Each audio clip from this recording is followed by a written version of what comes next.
Aujourd'hui, au Club de la Presse, nous accueillons des collégiens du collège Guy Mollet de l'Homme. Vous avez préparé plein de questions, des représentants des auteurs, des représentants de l'orchestre de Douai. Merci Virginie de Mange. Bonjour. Il y a 20 ans, on s'est connus, stagiaire à C9 Télévision. Vous découvriez la télévision dans une toute petite équipe où on vous faisait tout faire, il y a un peu plus de 20 ans.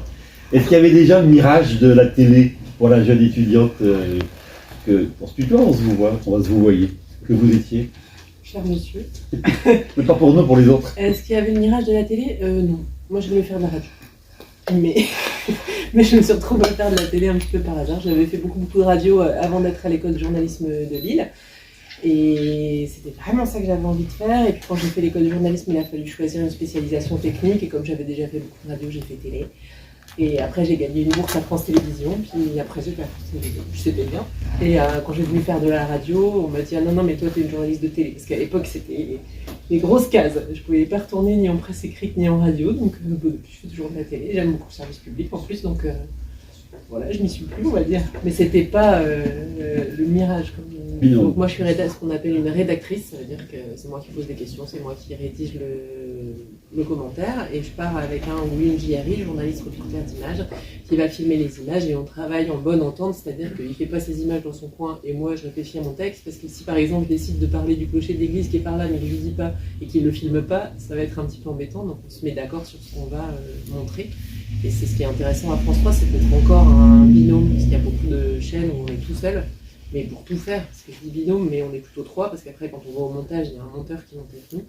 Il y a des chaînes de télé où on fait tout seul, on filme, on pose des questions, et quand on rentre, on monte son propre reportage. Et ça, c'est intéressant économiquement, ça, d'être seul, mais par contre, en termes de regard sur un sujet, c'est une perte, parce que quand on est 2, 3 à regarder un sujet, si moi j'arrive au montage et j'ai décidé de commencer comme ça avec le monteur, il me dit tu sais, l'image elle est hallucinante, ben ouais, on va changer, je vais changer mon fusil d'épaule, on va le raconter différemment, et le fait d'avoir porté plusieurs regards sur le sujet, c'est plus riche, je trouve en tout cas. Tu as encore un regard sur le montage. Parfois ça se passe ailleurs, beaucoup plus loin, et le monteur a des images, et la petite dame que tu as interviewée n'a absolument pas ta l'image parce qu'elle s'est trompée, tu as répondu, puis tu sais qu'elle ne doit pas y être, le monteur ne sait pas à Paris, et puis elle y est quand même.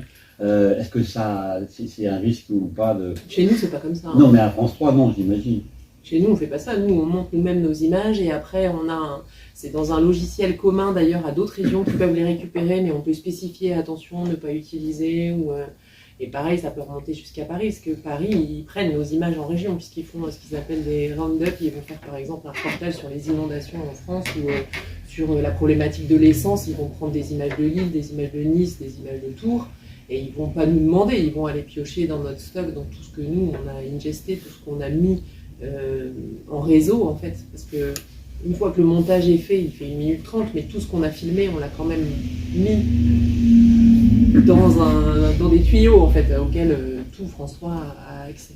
Et ils peuvent faire des reportages avec. Et donc, on a quand même la possibilité de bloquer des rushs ou de dire non, ça, c'est pas possible. Il faut être vigilant et de bien signaler. Un reportage d'1 minute à l'écran, à l'antenne, il y a combien d'images qui sont à la poubelle? Combien de temps? Ça dépend si on le savait avant ou pas. C'est-à-dire que si je pars pour faire un 3 minutes et que je rentre faire 1 minute, je vais jeter beaucoup d'images. Mais si on m'a dit il faut faire 1 minute, je ne vais pas tourner de quoi faire 4 heures non plus, parce que sinon c'est de la perte et de temps et d'énergie et d'efficacité.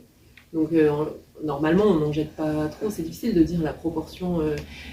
On peut avoir beaucoup, par exemple dans le cadre d'une interview, si j'interviewe quelqu'un et je sais que j'ai besoin de 20 secondes de lui, si jamais mon interview dure une demi-heure et qu'on filme une demi-heure, c'est parce qu'il m'a toujours pas dit le truc est pertinent pour faire 20 secondes.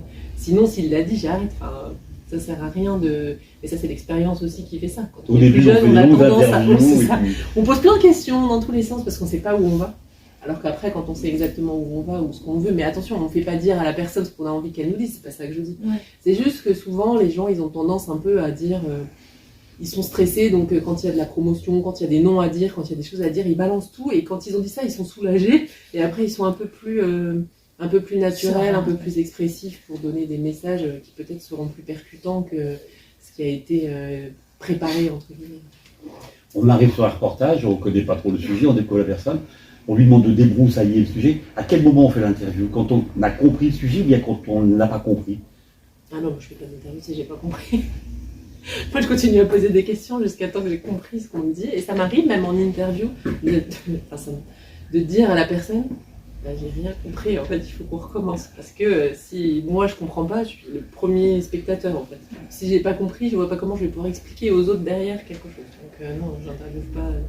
Sauf si j'arrive et on a 10 minutes avec la personne et tout, bah là, on n'a pas le temps de discuter autour d'un café pendant longtemps non plus. Donc tout dépend du contexte, en fait. J'ai tourné à Ouani, au musée de la Mine, j'ai tourné au musée du train, j'ai fait plein de choses dans des musées et dans des lieux du patrimoine. Et en fait, pour être parfaitement honnête, aujourd'hui, je présente une émission de plateau où je reçois des artistes, des people et tout ça. Mais moi, ce que je préfère, c'est aller sur le terrain à la rencontre des gens chez eux, en fait. Parce que quand les gens sont chez eux, c'est pas du tout pareil que quand ils viennent sur un plateau de télé avec leurs plus beaux costumes et puis les éclairages et tout ça, c'est pas pareil. Et là, moi, j'adorais faire ça. On se mettait pas en scène, mais en situation.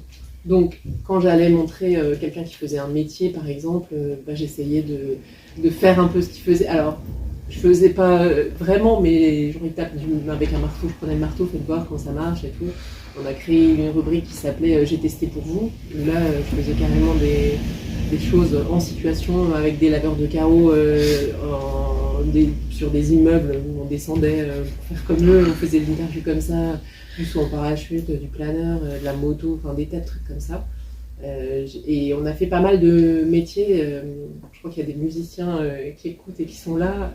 On a fait par exemple aussi des luthiers. Et là, on me montrait comment faire et donc je faisais une petite manip, etc. Et j'aime bien montrer le patrimoine et le savoir-faire des gens à la télé. Parce que ça, c'est vraiment, vraiment chouette.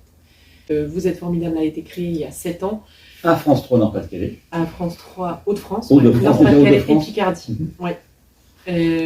C'est toute la difficulté. On dit France 3 Hauts-de-France, mais France 3 Hauts-de-France n'existe pas vraiment parce qu'il y a quand même encore France 3 Nord-Pas-de-Calais et France 3 Picardie. Donc quand on est diffusé sur France 3 Hauts-de-France, ça veut dire qu'on est diffusé sur nos 2 antennes. Et à l'époque, on a créé cette émission, on ne savait pas trop quoi faire. En fait, ça se passe souvent comme ça à France 3, c'est-à-dire que Paris nous a donné un créneau du matin en disant voilà, si vous voulez ces 20 minutes là, faites ce que vous voulez. Ah, c'est à l'initiative de France 3 Région. Il y avait 20 minutes à combler, quoi. Il fallait trouver. C'est formidable, oui, c'est nous. En fait, donc nous, on a pris le créneau parce qu'à Lille, on aime bien un peu relever des défis. Et puis, historiquement, on est plus nombreux que dans d'autres stations parce que moi, je suis issue de l'ancienne locale de France 3 Lille Métropole, qui était un journal un peu comme ce que peut faire M6 dans ses 6 minutes, mais qui a fermé. Et donc, je me suis retrouvée dans les équipes des matinales. Et donc on est un peu plus nombreux, donc quand il s'agit de créer des émissions, c'est plus simple. En fait, à cette époque-là, l'émission que je faisais le matin, qui s'appelait Nord-Pas-de-Calais Matin, avait son pendant Picardie Matin. C'est devenu Hauts-de-France Matin, et c'est l'équipe de Picardie Matin qui a pris la main, avec un journaliste à Lille. Et donc nous, on était dispo pour créer quelque chose. C'est là qu'on a créé Vous êtes formidable. Je résume un peu, parce qu'en fait, il y a eu quand même un casting de présentateurs, c'était pas obligé que ce soit moi, mais comme on est parti sur un créneau bonne nouvelle, et c'est moi qui ai été choisie. Et le pitch de l'émission, c'était l'actu des Hauts-de-France que vous allez liker. Donc là, on était vraiment à fond région. Vraiment mettre en avant tout ce qui peut se passer de formidable dans les Hauts-de-France, sachant qu'il y avait des reportages et qu'au départ, pour répondre à la question, on devait mettre que des reportages. Et moi, j'ai dit, si c'est que des reportages à lancer, je le fais pas. Ça m'intéresse pas de présenter juste pour dire, et maintenant on va parler de ça, et maintenant on va parler de ça. Moi, je voulais qu'il y ait des interviews, donc j'avais milité pour avoir un invité. D'ailleurs, c'est tout ce qui reste aujourd'hui, c'est l'invité. Et à l'époque, il y avait des reportages. Il y avait notamment un long reportage de 3 minutes qui s'appelait le Triple Like, qui était un peu tourné comme ce qu'on faisait quand on était en direct, avec un journaliste en situation qui présentait quelque chose de formidable dans la région. Et ensuite, on avait un invité sur une dizaine de minutes, un médaillé olympique de la région, un écrivain, un musicien, voilà, des gens. On a même eu quelqu'un en lien avec l'orchestre de Douai, si ma mémoire est bonne. Comment ? Elle est bonne. Ouais. Et l'idée, c'était ça. Et ça a évolué comme ça pendant 3 ans. Et l'année dernière, France 3 a décidé de faire de Vous êtes formidable, qui n'existait que dans les Hauts-de-France, son émission de réseau. Mais l'émission de réseau, c'était, ça s'appelait à l'époque Ensemble c'est mieux. C'était l'ancien Picardie Matin, Nord-Pas-de-Calais Matin. C'est-à-dire une émission de bande avec des chroniqueurs, un présentateur ou une présentatrice et des chroniqueurs sur différentes thématiques. Et ils ont dit, ah bah on va faire Vous êtes formidable, mais comme l'autre, avec des chroniqueurs et tout ça. Nous, on s'est retrouvés à injecter des chroniqueurs dans l'émission, toujours en militant pour avoir un invité, donc on avait notre invité. L'émission est passée à 40 minutes. Et là, cette année, c'était un peu le coup de massue, c'était plus, on arrête l'émission et on va faire que pour les réseaux sociaux et Internet. Et puisque vous avez des bons contacts, parce que on recevait des personnes formidables des Hauts-de-France, mais aussi des people, des écrivains, des gens très connus, on va dire, même si j'aime pas le mot connu, mais qui avaient de l'actualité dans la région, notre hiérarchie nous a dit, vous allez... comme vous avez un bon carnet d'adresses, on va faire beaucoup pour Internet, sachant qu'on a une stratégie de développer notre présence sur les réseaux sociaux. Après discussion et tout, on s'est dit que c'était judicieux de garder aussi un créneau télé. Donc on est parti sur un 13 minutes, du coup très ramassé, avec notre invité et c'est lui. Tout seul. Ouais. Et à l'issue de l'émission, il faut dire, on a fait pas mal de choses très intéressantes sur le plateau. Donc on a notre plateau avec canapé, fauteuil où on reçoit l'invité. Après sur le côté on a un espace live, c'est-à-dire que si l'invité est musicien, il peut nous faire de la musique qu'on enregistre pour nos réseaux. Princesse Erika. Exactement. Ouais. Et ensuite on a un fond un peu plus neutre où on a créé 2 modules, on appelle ça des modules, des interviews un peu décalées. Et il y en a une qui s'appelle Mise au net. En fait c'est toutes les questions que les gens cherchent sur Google et les moteurs de recherche sur la personne qui est notre invitée. Ou sinon, si la personne n'est pas assez people et que donc les gens ne cherchent pas des choses sur elle, on fait une interview au top où la personne se présente, explique pourquoi elle est formidable et puis son actualité. Donc un invité, 3 déclinaisons. Ah ouais, au moins, ouais, c'est ça. Le plateau, le live, le live c'est possible. Et une interview. Formidable, pourquoi ? Sachant que cette interview-là décalée, elle est intégrée dans un article que j'écris, où ma rédactrice en chef, Marie-Agnès Bourguin, on écrit des articles sur tous nos invités.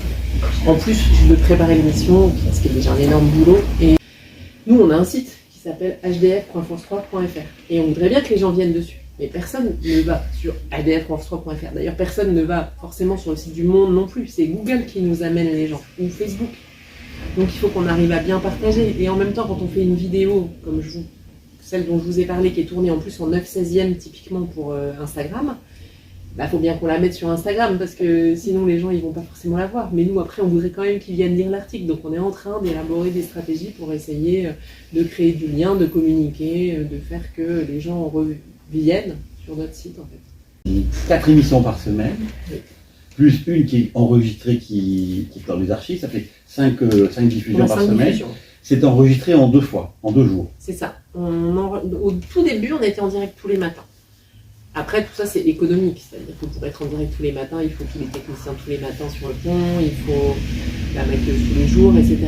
Là, on a fait différemment depuis quelques années, et ça a des avantages, c'est qu'on enregistre mardi et mercredi, on fait une émission mardi matin, une après-midi, une mercredi matin, une l'après-midi, et ce qui permet d'être maquillé le matin, puis retouché l'après-midi, d'être lancé et tout ça, et surtout, ça permet de dégager du temps le jeudi, vendredi, pour préparer les émissions la semaine suivante, écrire des articles, appeler les gens, lire les livres, parce que ça, c'est un truc... on a pas mal d'auteurs en plus en ce moment, ou de gens qui ont décidé d'écrire leur autobiographie, et je n'ai jamais reçu encore à ce jour quelqu'un sans avoir lu son livre. Du sais, y passer la nuit. Et ça, je trouve ça normal en fait. Et c'est pas toujours évident, parce que ça veut dire que je travaille sur mon temps libre en fait. Parce que si je commence à lire des livres pendant les heures de travail officielles, quand est-ce que je vais écrire mes émissions ? Donc ça, forcément... Alors comment tu choisis tes invités et comment tu prépares l'émission avec l'invité ? Est-ce que tu te fais aider par une assistante ou un assistant, ou bien il faut que ce soit toi qui fasses le tout? L'équipe a 4 personnes, tu dis. On est 4 personnes, il y a une rédactrice en chef, Marie-Agnès Bourguin, on a 2 assistantes, Fabienne Purard et Nathalie Turpin, et moi, je suis journaliste présentatrice.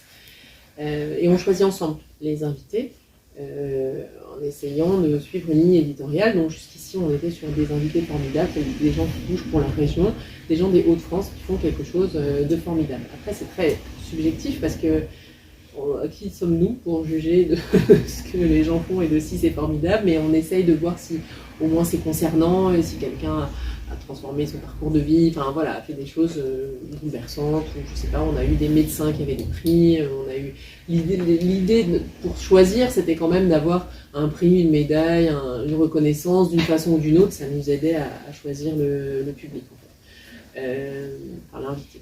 Et là, depuis cette année, dans la mesure où on essaye aussi d'être vu sur les réseaux sociaux, on essaye de tabler plus sur, je vais dire un truc que je déteste, les gens connus. Sachant qu'en plus, on n'a pas le même âge dans l'équipe, donc les gens connus ne sont pas les mêmes selon la personne. Genre, moi, je vais dire un nom et ma chef va dire bah, c'est qui, je sais pas qui c'est, il n'est pas connu. Bah, si, il est connu parce que c'est toute ma jeunesse ou parce que je sais pas, voilà. On a des débats comme ça parfois. On parlait de Princesse Erika tout à l'heure. Princesse Erika, pour moi, c'est Il faut que je travaille, chanson de 1995.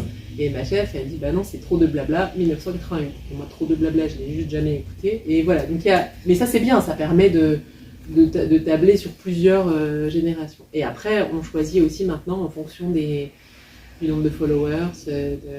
Si nous, on ne connaît pas la personne, on va regarder si elle est suivie sur les réseaux. Est-ce qu'il n'y a pas le risque de faire un peu comme tout le monde, c'est-à-dire de donner la parole à des gens qui l'ont déjà ailleurs et peut-être pas de retrouver la pépite qui est dans un village ou une commune un petit peu éloignée puis qui fait des choses formidables, mais c'est moins people quoi.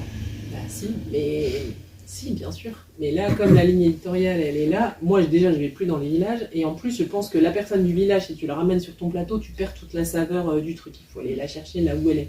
Ça c'est encore autre chose. Après pour le plateau, on nous demande moins d'être régional, du fait en plus du partage.